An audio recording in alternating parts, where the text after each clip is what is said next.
Hello, welcome and good evening. And tonight we have another sound card. I mean, what else can we do on this channel?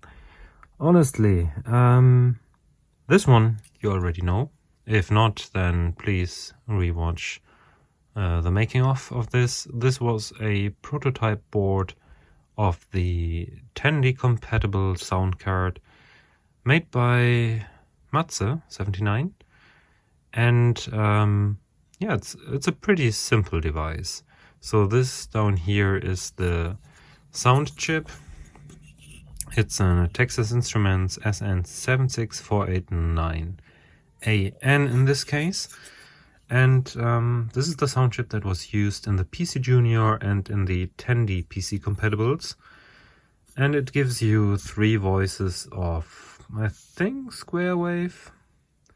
So it's pretty simplistic chip compared to the Adlib OPL, and but it was way better than what the PC had to offer with the PC speaker. And as I said, this is pretty simple, so there's simply only one Atmel 80 Tiny. I'm not even sure what this is for. I think for turning on and off the whole audio output. Maybe something else, but I don't know. Maybe also address decoding, but probably not. And there's only 2 logic chips here for the bus interface, I guess. And that's that. Yeah, I had it for quite a while in my machine, but this is a prototype board, hasn't got the gold finish, etc. Uses through-hole components. But now, Matze actually came up with a final board design, which looks like this. I got one of these, non-assembled. Other people already got their assembled versions, and they are for sale, I think. Probably on the Serda shop or via his webpage. I'm not sure. I will put some links in the description anyway, if you want one.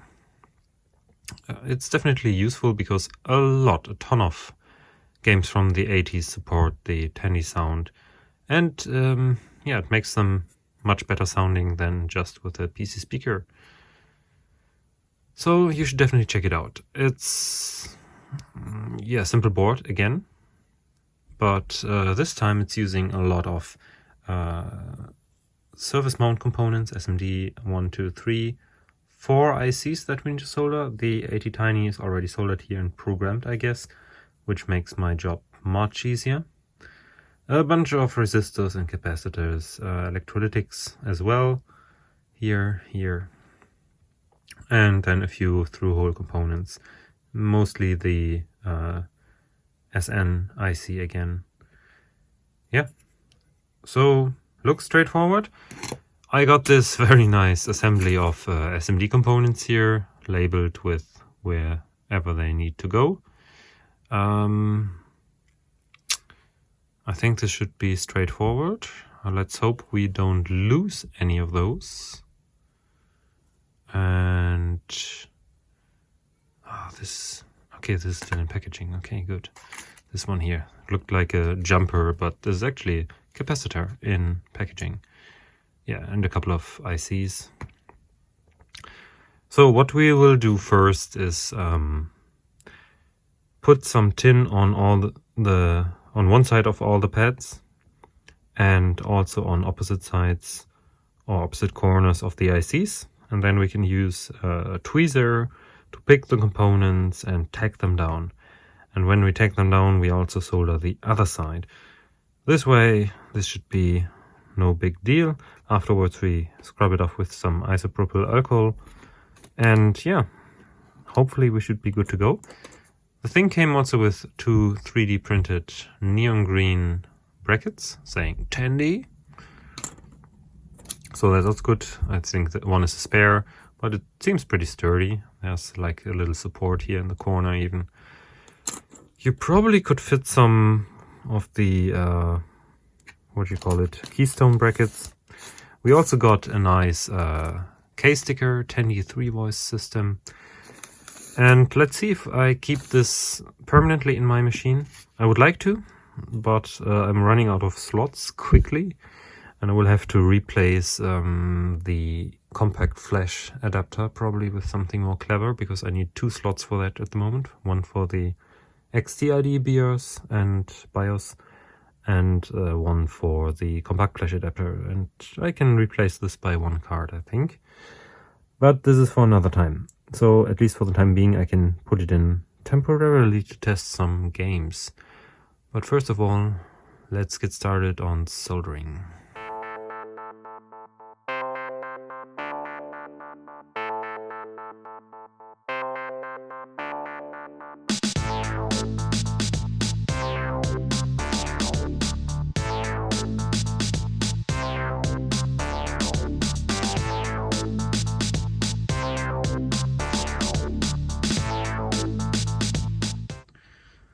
Right, so all the resistors, capacitors and ICs are on the board. I'm pretty okay with this. There's a bit of a nasty spot that I need to touch up, but for the fact that this is my 3rd SMD board, I think this is not too shabby. I hope it will work. I will check for solder joints and solder bridges after I did all the capacitors and the through-hole parts and touch up whatever is necessary. But now let's do the capacitors and the through-hole parts.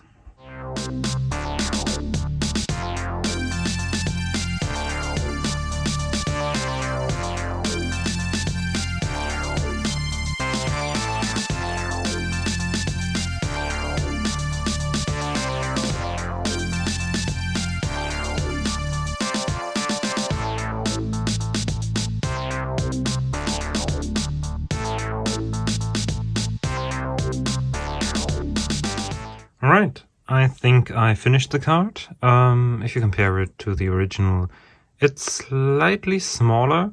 More importantly, it has almost all surface mount components. I did 1 or 2 not so good things. For example, the electrolytics, you have to take care that you don't have to go in there with the iron, which I had.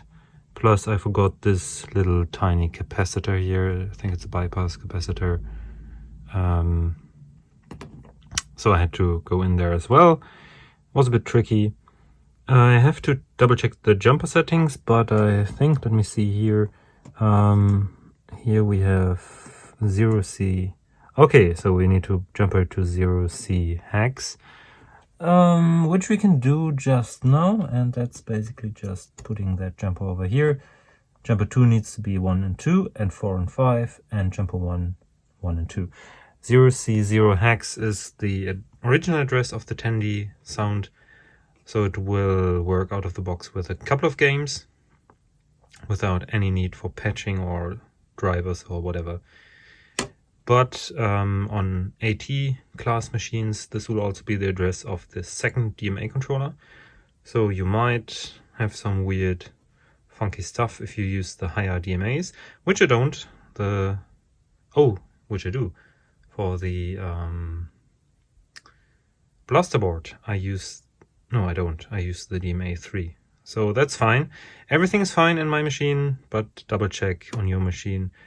Either way, then you need to check to use a different port, but then you might need a driver which remaps the port from 0C0 to something else, or you need to patch the game. But more on that you can find in the different forums. Okay, so let's hope that this will not explode. I will remove all my other sound cards from the system just to be safe, so I don't lose too much of value if I manage to screw this up. I will do also 1 last double check of all the solder joints, visual inspection as you wish. And yeah, the bracket, I think I would want a metal one at some point. I have to test if the keystone will fit, and then I can drill one, because this is more flimsy. I mean, I get it that with all these homebrew cards you need to use 3D printed parts once in a while, because some of the brackets are really too hard to make. But I think the keystone could fit here, at least so that I can attach it at the bottom part. Yeah, I have to try that out. But for now, I can just insert it like this. So let's try out some games and see if it works and if it sounds anything. I think it should be better. This one here had a lot of buzz noise and hissing because it was really the very first prototype card. This should be much better. This should have much cleaner output. So yeah, let's test for that. First game up is Space Quest 3. And right from the start you can see some graphical glitches here. This does not bode well. I mean, the sound is coming through just fine. Let's have a quick listen.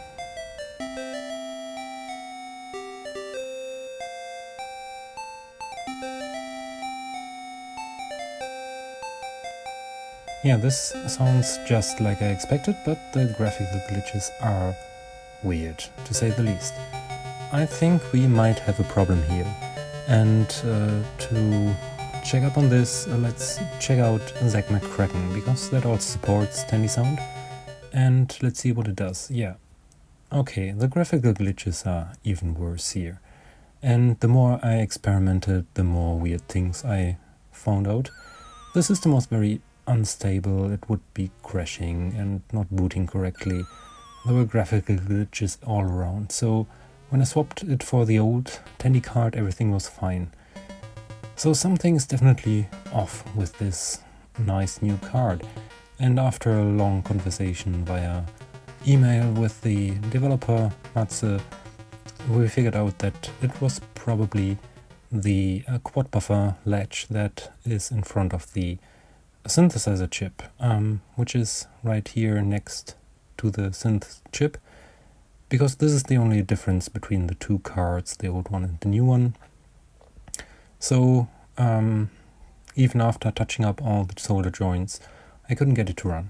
Basically what I did is rip off the quad buffer and just bridge the two outputs that I used, and after that everything was fine.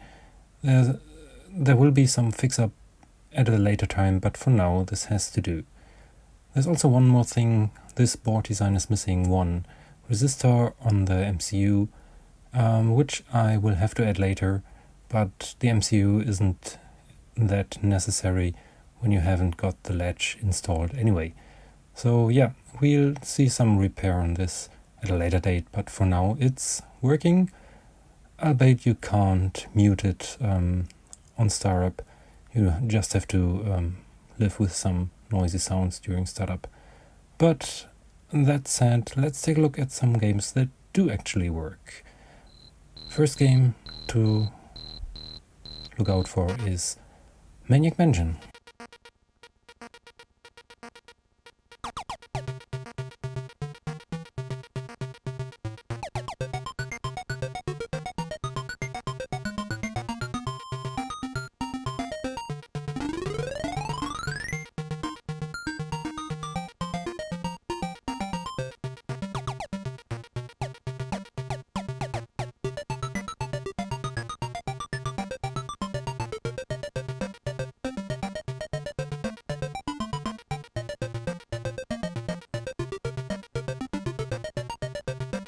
And since that is working just fine, let's also check again if Zach McCracken works, because that was the glitchy one before.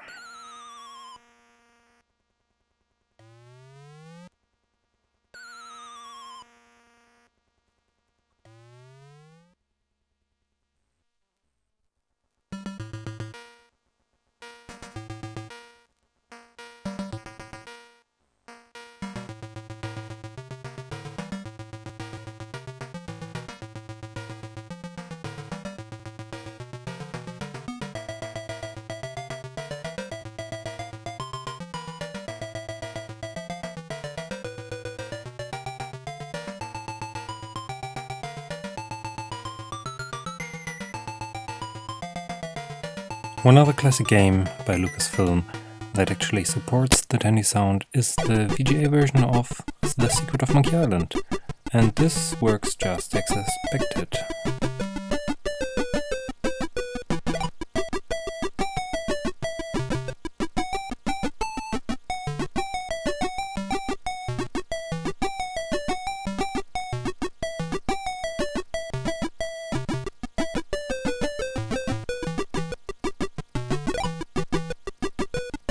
company with the most Tandy supported titles is probably Sierra, and here I picked Zaliard and Sylphid as two examples, but all of the early AGI games and most of the SCI games actually support Tandy sound, but I think Sylphid and Zaliard are two of the best examples.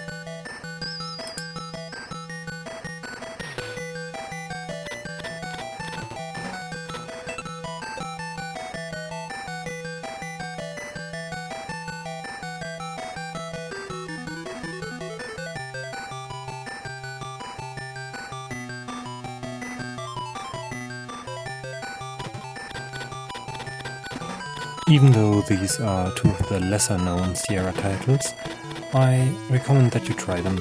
But as well, you can also try the early AGI games like King's Quest 1, 2 and 3, or the Police Quest series, or Leisure Suit Larry and Space Quest 1 and 2.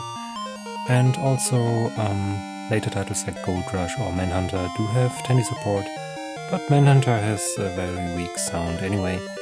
And I think the SAA games have a lot more sound in them, so those are much better suited.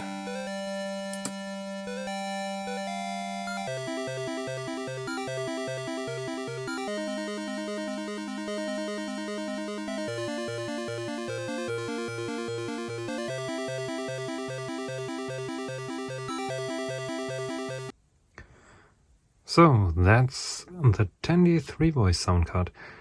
As you have seen, it was not without some problems, the assembly, but we haven't seen the last of this because, well, I desoldered or chipped off the probably defective quad buffer here, and as you can see I replaced it with just two simple solder blobs which will bridge the outputs towards the synthesizer chip, and for now it's working, but I will send this card in to Matze, who will take a look and solder in a new chip and also put a missing resistor here which wasn't in this board design, and then he will analyze it if it will work.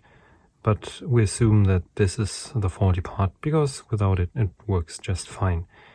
I will also send him along a one of my video cards, the ET4000, because it might be that it has something to do with the video card as well. However, that being said, I already also did a little metal bracket here, which is not perfect. I drilled a too large hole, but I will make another one. The plastic one is a bit too flimsy for my opinion. I mean, it works as a temporary measure, but in the long run you want to have a metal bracket, but the keystone brackets actually fit except for the top part, but you can put the nut here and the screw here and it will be a very, very good fit. So what do I think? Soldering the SMD components was a bit challenging because I didn't do that before.